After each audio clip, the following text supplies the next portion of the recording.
안녕하세요. 이 시간에는 팔복에 대한 네 번째 시간을 갖도록 하겠습니다. 자, 마태복음 5장 9절에 화평하는 자의 복에 대해서 말씀을 하고 있는데요. 화평하는 자는 복이 있나니 저희가 하나님의 아들이라 일컬음을 받을 것이며, 이렇게 예수께서 말씀하시는데요. 이 말씀은 일곱 번째로 말씀하신 복에 대한 얘기인데, 그렇다면 화평한 자는 누구를 가리키는 것인지 우리는 살펴보아야 합니다. 성경 전체에 평화는 약 400개가량 언급되고 있는데, 이 평화라는 단어를 가진 에이레네는 헬라어죠. 헬라어 에이레네는 신약 성경에서 총 88번이 나오며, 이 단어의 뜻은 크게 두 가지로 쓰여집니다. 첫 번째로 완전한 복지, 평온, 번영, 그리고 행복을 나타내는 데 쓰여졌고, 두 번째는 바른 인간관계를 기술하는 데 사용되어졌습니다. 화평이라는 주제는 성경 속에 깊이 스며들어 있습니다.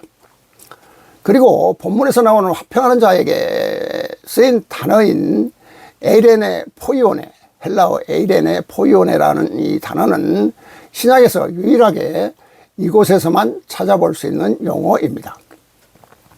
이러한 맥락으로 보았을 때 이 말이 폭력을 통해 하나님 나라를 이룩하려 했던 열심당원들을 겨냥한 말로 추측을 하기도 합니다.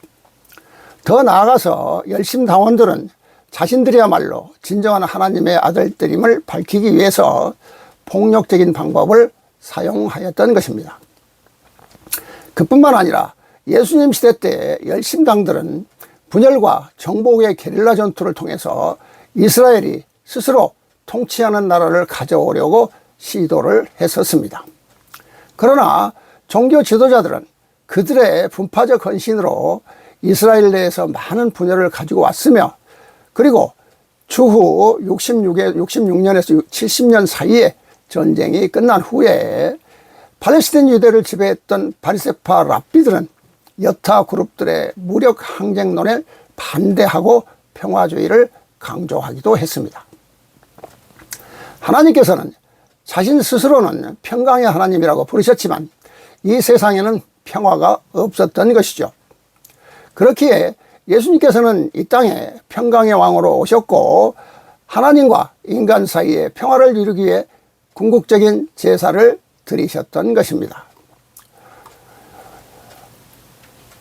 이 화평은 세상을 평화롭게 만드는 열매이며, 이는 그리스도인에게 있어서 매우 중요한 자질이라고 볼 수가 있습니다.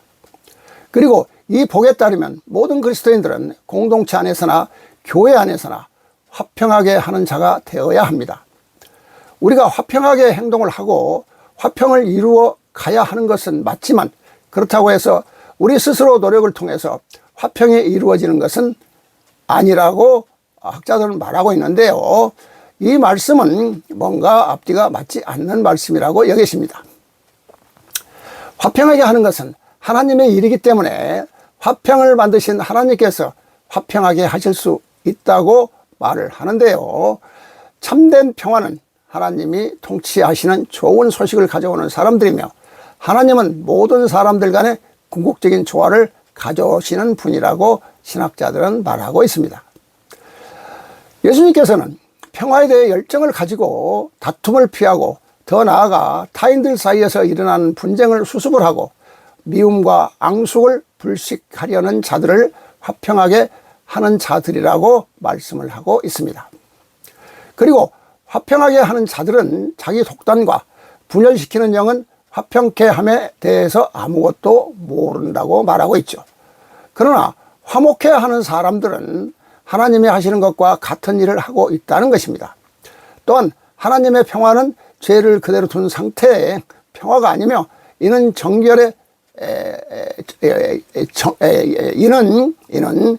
정결과 정의를 바탕으로 한 평화라고 보는 것입니다. 예수님은 이 땅에 평강의 왕으로 오시기도 했지만은 평화를 주러 오신 것이 아니라 검을 주러 오셨다고도 말씀을 하고 계십니다. 그러나 예수님은 십자가의 피를 통해서 정의의 조건을 이루시고 평화를 도래케 하셨습니다. 예수 그리스도는 자신을 믿는 모든 자들에게는 평화를 주실 것이며, 지금은 예수님이 신자들 마음에 평화로 다스리시고 이제는 평화의 왕으로 오셔서 온 세상을 평화로 다스리실 것이라고 말하고 있습니다. 그 당시 유대인이 행했던 것처럼 더 이상 제사를 통한 청결은 필요하지 않습니다. 그리고 이것이 청결한 마음과 상관이 있는 것도 아니라고 합니다. 의식을 통해서 청결을 얻을 수 있는 것도 아니고 행위를 통해서 청결한 마음이 생기는 것도 아니기 때문이라고 학자들은 생각을 하고 그러한 사고를 가지고 있는데요. 이건 역시 잘못된 사고입니다. 화평은 평화의 왕으로 오신 예수님을 통해서 우리에게 평화를 주실 것이라고 하는데, 이 역시 잘못된 해석을 하고 있는 것이죠. 그런데 예수님께서 오시기 전에 이 땅에 여전히 악이 가득했던 것은 무엇일까요? 성경에서는 평화가 없는 것에 대해서 말씀을 하고 있는데, 이사야서 말씀에서 나오듯이 악인에게는 평강이 없다고 말씀하십니다. 결국 사람의 죄는 우리가 악인이 되게 하고 이를 통해 평강이 없다는 것입니다. 사람이 가지고 있는 죄는 여러 가지가 있는데, 그 중에 탐욕이나 정욕 등은 사람과 사람 사이에 분쟁이 있게 하고 평화를 앗아갑니다. 만약 서로가 서로에게 소원해진 것을 화목해 하는 사람들은 하나님이 하시는 것과 같은 일을 하고 있는 것과 같다고 할 수 있을 것입니다.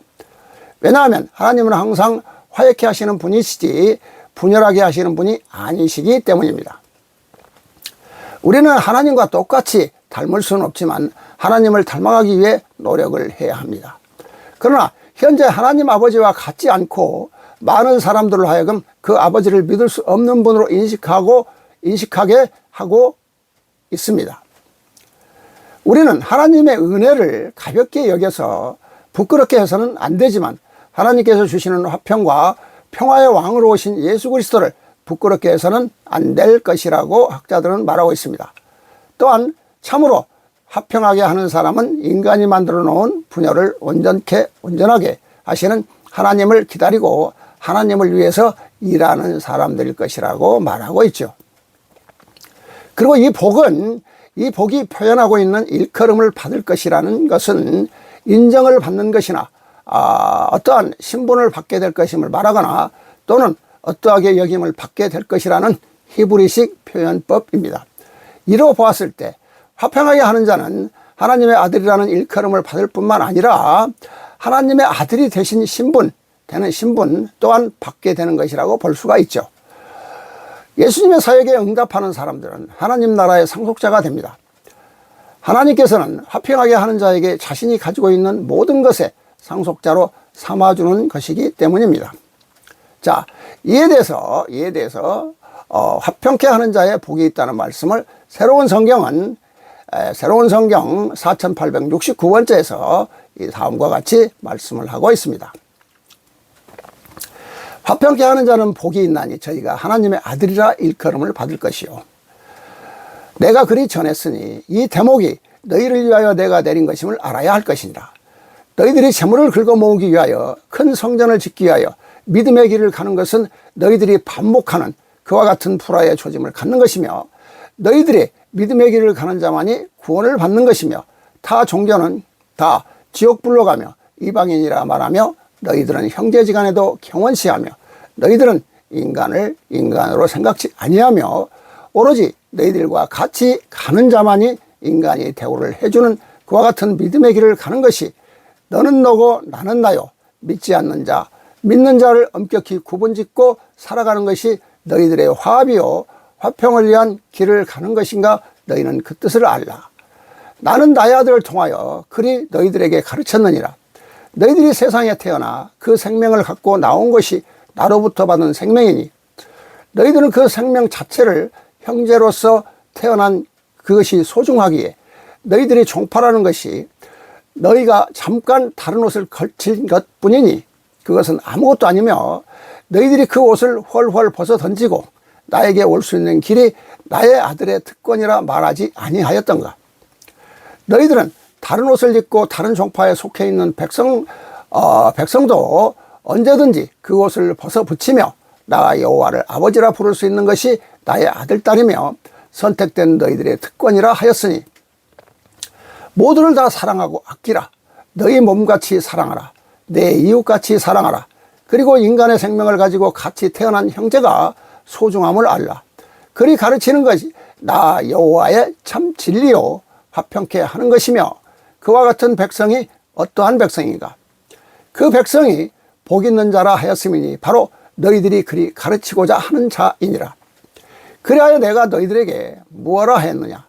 나 여호와 하나님의 아들이라 일컬음을 받을 것이라 했으니 나 여호와가 직접 너희들에게 너희들은 나의 아들이요 딸이라 명하였으며 너희들이 그리 정해놓은 이름 석자 앞에 여호와의 아들이라 하여 여호와의 이름을 그 앞에 붙이고 뒤에는 너희들의 이름을 붙여 너희들이 나 여호와의 이름을 너희들의 성으로 간직하며 그리 갖고 살라 명한 자들이 바로 나의 아들이라 일컬음을 받는 것이니 지금의 그 역사를 예비하여 너희들에게 용기와 희망을 주기 위하여 내가 미리 성경에 기록해 놓아 오늘 내가 예언하는 것을 너희들에게 가르침이니 이 소중함이요 이 두려움이요 이 무서움을 알라. 오늘의 시련과 고통에 두려워하지 말며 좌절하지 말며 물러서는 백성이 되지 말도록 그리하라. 내가 너희를 사랑하며 너희와 더불어 같이 있음을 잊지 말라. 이렇게 말씀하시고요. 또 7550번째 새로운 성경 7550번째에서는 화평케 하는 자의 복에 대해서 또 이렇게 말씀을 하십니다. 모든 백성을 사랑으로 다스리는 것 구원의 완성이 결국 무엇이더냐? 구원의 완성품은 구원의 완성품의 그 역사는 사랑이니라. 그러니 사랑만이 이 세상을 편안케 함이니 그 모두는 나의 뜻을 행하고 실천하는 자들이니라. 그러니 너희가 나의 자식이라 일컫는 것은 당연한 것이 아니더냐? 너희가 바로 사랑으로서 역사하며 지금 선택된 너희가 나의 아들, 딸이라 하면 바로 무엇이더냐? 너희가 사랑을 실천하고 행하고자 함이니 남의 추하고 더러운 것, 잘못된 것을 상처라 생각하여 다스려주고 치료해주는 그 사랑의 마음으로 너희 자신이 해야 할 일만 굳건히 지키고 사는 것이 바로 이 세상을 화평케 함이니 그게 나의 아들, 딸이라 하였습니다. 제가 앞에서 말씀드리기를 이것은 잘못된 사고라고 말씀을 드렸던 것, 즉 예수께서 하나님께서 모든 것을 다 해 주셔야만이 된다는 그 신학자들의 얘기는 이 내용으로 새로운 성경의 이 내용으로 사랑을 실천하고 스스로 행하고자 하고 남의 추하고 더러운 것 잘못된 것을 상처라 생각하여 다스려주고 치료해주는 즉 그 사랑의 마음 즉 우리들이 행하여야만이 이 세상이 화평케 한다는 그 말로서 그렇게 하는 자가 바로 하나님의 아들, 딸이라고 새로운 성경은 말씀을 하고 있는 것입니다. 자, 또 새로운 성경 1155번째, 1055번째 말씀을 보면은요, 화평케 하는 자에 대해서 또 말씀을 하고 있는데, 이 또한 예수의 죽음의 보혈로서 너희들이 나의 아들, 딸로 거듭나는 것이 아니요, 만 백성을 화평케 하는 것, 너희들이 화평하게 그와 같은 삶을 사는 것, 남들과 시시비지하지 아니하며 사랑하며 너희들이 화평하고 평화롭게 사는 것, 그것이 바로 나의 아들, 딸이 된다 하였음이니 또 나의 아들 예수의 죽음이요 그 고통으로서 그 보혈로서 너희들이 구원을 받는 것이 아님을 알아야 될 것이며 이 깨우침을 알고 너희들은 터득하는 그와 같은 백성으로 거듭나라. 그러니 성서의 비밀이요 성서를 너희들이 하나하나 깨우치고 볼 때 내가 원하고 내가 역사하는 그 뜻을 알 수 있음이니 그를 알지 못하는 자 너희들이 오류를 범하며 그를 모르는 자가 가르치기에 세상에 너희들이 험악하게 되었음을 알아야 될 것이니라. 이렇게 하나님께서 원하시는 바대로 우리가 행하지 않았기 때문에 이 세상이 이렇게 험악하게 되었다고 말씀을 하고 계십니다. 다음 이제 8번째 의를 위하여 핍박받는 자의 복에 대해서 마태복음 5장 10절의 말씀이죠. 의를 위하여 핍박받는 자는 복이 있나니 천국이 그들의 것임이라는 말씀을 또 나누도록 하겠습니다. 팔복의 마지막으로 예수님께서는 의를 위하여 박해받는 자의 복에 대해서 말씀하시는데요. 의를 위해서 살아가는 것뿐만 아니라 의를 위해서 박해받는 것에 대해서 말씀하시는 겁니다. 첫 번째 복과 여덟 번째 복은 현재 시대의 복을 말하고 있는데, 그렇게 이 축복들이 장차 완전하게 드러날 것과 동시에 부분적으로 실현되었음을 보게 됩니다. 헬라어로 헤네켄 디카이오시네스라는 말은 의를 위한다는 것으로, 이것은 지금까지 묘사해왔던 하나님 나라를 받아들이는 사람들의 특징을 가리킵니다. 또한 하나님의 나라를 자기 자신과 동일시하는 것은 바로 의를 따르는 길인 것입니다. 그리고 핍박을 받는 자들을 가리키는 헬라어 호이데디 오그메노이라는 헬라어는 남성 복수 주격으로서 완료 수동형을 사용하고 있습니다. 이는 핍박을 당한 사람들로 의를 위하여 핍박을 받기까지 견디어온 사람이라고 할 수가 있습니다. 이 핍박은 마태복음에서 특별한 의미를 가지고 있는데, 이 당시에 그리스도인들이 그러한 상황에 놓여 있었기 때문입니다. 특별히 유대인들로 통해서 많은 핍박을 받고 있었는데, 그 가운데서 예수님께서 말씀하시는 것으로 통해서 그 상황을 이겨내고자 하는 마음이 그들에게는 있었을 것입니다. 이 말을 들어보면 의를 위하여 살아가는 것이 결코 쉽지 않을 것 같다는 생각이 듭니다. 의를 위하여 살아가는 사람들의 어려운 상황에 놓인 것이 좋은 일은 아니지만, 그런 상황에 놓일 수도 있다는 것을 우리는 짐작할 수 있습니다. 유대인의 대다수의 사람들은 구약시대적 의미에서의 선지자는 더 이상 존재하지 않는다고 생각을 했을 것이고, 예수님이 자신의 추종자들을 선지자에 비견한 것은 그들이 져야 할 중대한 사명을 암시했습니다. 앞에서 나온 평화를 이루어 가야 하지만 그 일이 그냥 쉽게 이루어지는 것은 아닙니다. 무슨 일을 할 때에는 찬성을 하는 사람이 있다면 분명 반대하는 사람 또는 존재합니다. 이처럼 우리가 화평을 이루어가고 의를 위하여서 살고자 한다 할지라도 이를 반대하며 더 나아가 핍박하는 사람도 주변에 있을 수 있습니다.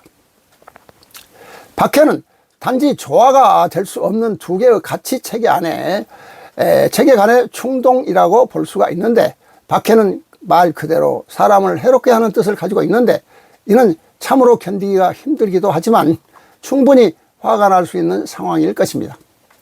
그럼에도 불구하고 예수님께서는 그러한 상황 속에서 같이 나를 박해하는 사람을 대응하고 맞서는 것이 아니라 의를 위해서 기꺼이 핍박을 받는 사람에게 복이 임할 것이라고 말씀하고 계십니다. 하나님 나라의 의에 대한 중요성은 마태복음 5장 20절에 나타나고 있는데, 이 구절은 하나님 나라의 미래와 현재를 함께 연관지어주며 미래 나라에 들어갈 조건을 현재의 의라고 하고 있습니다. 하나님 나라의 미래의 영역에 들어가기 위해서 필요한 의는 하나님이 우리의 삶 속에서 다스리시는 결과로 나타나는 의이며, 이는 하나님이 오셔서 우리의 삶 가운데 다스리실 때에 하나님께서 우리에게 부여하여 주시는 하나님 나라의 의입니다. 산상수훈을 통해서 하나님께서 말씀하시고 계시는 의는 하나님의 다스리심을 그의 삶 가운데 체험한 사람들에게서만 나오기에 하나님의 인도하심 아래에 있는 주권적 다스림을 체험하기 위해서 우리는 힘써야 합니다. 그리고 그뿐만 아니라 하나님 나라의 의는 하나님 나라의 생명을 드러내는 것이며, 하나님 나라의 의는 그리스도와 성령을 통해서 하나님 나라의 자녀들에게 부여되고 있습니다. 그렇기에 우리는 박해를 받고 핍박받는 것도 기쁜 마음으로 받을 수 있는 것입니다. 그리고 예수님께서는 본문을 통해서 부당하게 어려움을 당하고 있는 자들을 위로하시는데, 위로의 말씀으로 예수님은 박해를 행하는 사람들에게 임할 정죄를 선언하십니다. 이 박해는 육체적인 박해일 수도 있고 언어적으로 받는 박해일 수도 있는데, 이 모든 것을 포함하는 것으로 볼 수 있을 것이며, 당시 종교 지도자들의 진정한 의에 서 있는 바로 그 사람들의 그들의 자기 의라는 명목으로 박해하고 있었던 것입니다. 또한 이 의 때문에 박해를 받는 것은 결국 예수 그리스도 때문에 받는 고통과도 직결되기도 하며, 예수 그리스도를 닮아가는 삶을 살 때 당하는 고통이 결국 예수님께서 말씀하시고 계시는 핍박인 것입니다. 예수님께서는 이처럼 의를 위해서 핍박받는 자들이 받을 복은 천국이 그들의 것이 된다고 말씀하시고 계시는데, 예수님께서는 자신을 위한 그의 자녀들의 충성으로 인해 당하는 고통을 충분히 보상해 주실 것인데, 그 상급이 바로 천국을 그들에게 주는 것입니다. 팔복에 가장 처음 심령이 가난한 자였는데 그들에게 천국을 복으로 주시겠다고 하셨던 것처럼, 팔복의 마지막인 의를 위해서 박해받는 사람에게도 같은 복을 주시겠노라고 말씀하시고 계십니다.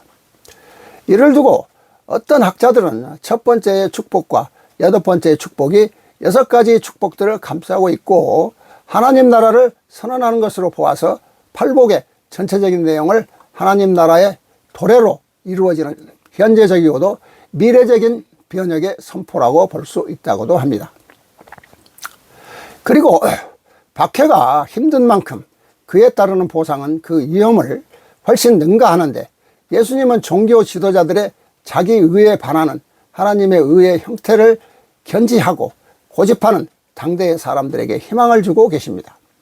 그래서 그들이 비록 현재 상태에서는 어려운 환경 속에서 고난을 당하고 있지만, 하나님 나라는 그 지도자들의 것이 아닌 의를 위하여서 기꺼이 박해받고 있는 그들의 것이라고 예수님은 말씀하고 계시는 것입니다. 예수님은 세상이 볼 때에 불쌍하게 보이는 자들에게 오히려 복이 있다고 말씀을 하심을 우리가 알 수가 있는데, 자, 새로운 성경 7550번째 말씀을 보면은요, 의에 대해서, 의를 위하여 핍박을 받는 자는 복이 있나니에 대해서 말씀을 하고 계시는데,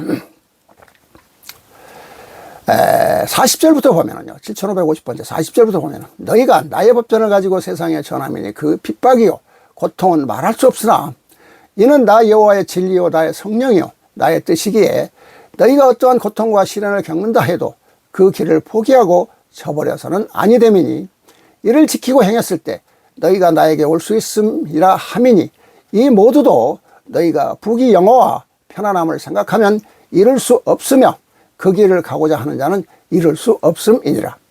오로지 너희는 나의 뜻에 따라 모두를 역사한다는 것을 알아야 할 것이니라.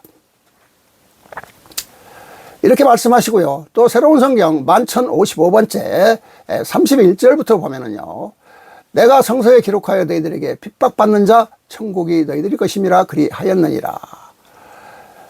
너희들이 이랬든 저랬든 간에 어쨌든 핍박하는 자는 천국에 들어갈 수 없는 자라 하였느니라. 너희들이 사탄이요 이단이요 무엇라 하든 핍박을 받는 자 결국 나에게 오름이니, 이것이 무엇이더냐. 참 진리요 진정한 진리가 세상에 내려오며 그를 전하고자 했을 때 너희들이 핍박을 받는 자는 천국이 너희들의 것이라 하였음이니라.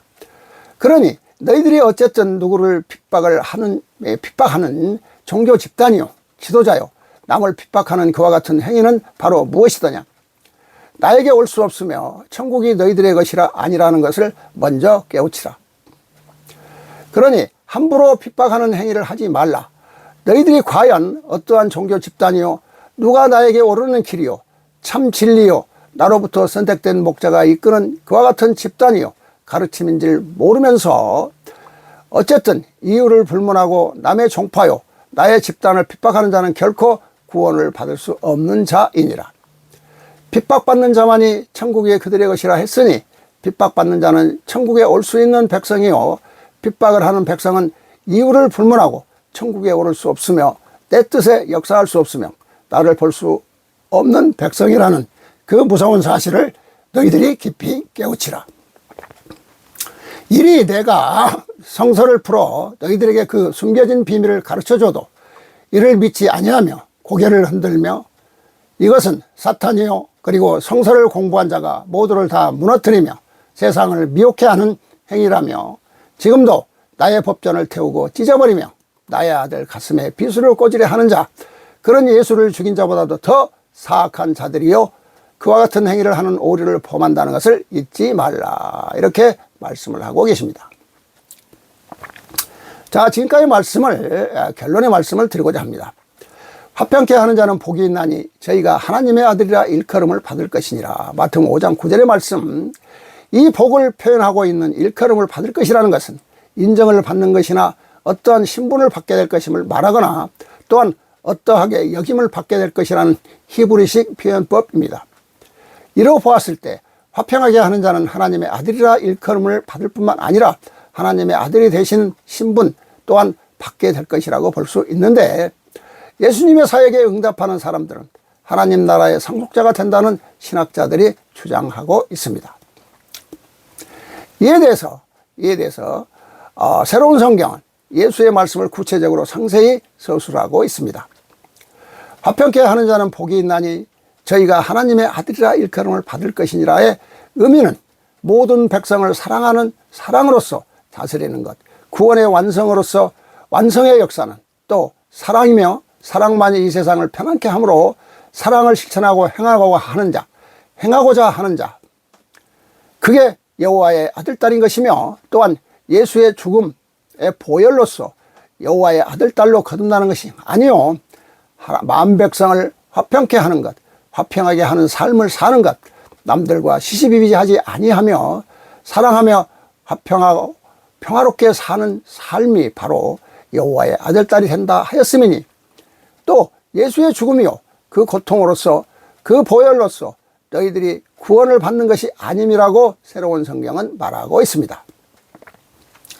예수는 또 의를 위하여 핍박받는 자는 그들이 받을 복은 천국이 그들의 것이라고 말씀을 하고 있는데, 하나님께서는 자신을 위한 그의 자녀들의 충성으로 인해서 당하는 고난을 충분히 보상해 주실 것인데, 그 상급이 바로 천국이 그들에게 주어지는 것입니다. 팔복이 가장 처음 심령이 가난한 자였는데 그들에게 천국을 복으로 주시겠다고 했던 것처럼, 팔복의 마지막인 의를 위하여 박해받는 사람에게도 같은 복을 주시겠노라고 말씀하고 계십니다. 이를 두고 어떤 학자들은 첫 번째 축복과 여덟 번째 축복이 여섯 번째 축복을 감싸고 있고 하나님 나라를 선언하는 것으로 보아서 팔복의 전체적인 내용을 하나님 나라의 도래로 하나님 나라의 도래로 이루어지는 현재적이고도 미래적인 변혁의 선포라고 볼 수 있다고 신학자들은 말하고 있습니다. 새로운 성경은 오늘날에 와서 의를 위하여 핍박받는 것에 대해 여호와의 법전을 가지고 세상에 전하는 것이 그 핍박이요 고통은 이루 말할 수 없으나 이는 여호와의 진리요 여호와의 성령이요 여호와의 뜻이기에 어떠한 고통과 시련을 겪는다 해도 그 길을 포기하고 처벌해서는 아니 되며 이를 지키고 행했을 때 여호와에게 올 수 있으며 이 모든 부귀 영화와 편안함을 생각하며 그 길을 가고자 하는 자는 이룰 수 없으므로, 즉 부귀 영화와 편안함을 생각하며 가고자 하는 자는 이룰 수 없다고 지금 하나님께서는 말씀하고 계십니다. 오로지 여호와의 뜻에 따라 모두를 역사한다는 것을 알아야 할 것이라고 새로운 성경은 말하고 있습니다. 자, 오늘의 말씀은 팔복 네 번째 말씀이었는데 여기서 마치기로 하고요. 지금까지 함께 해주셔서 감사합니다.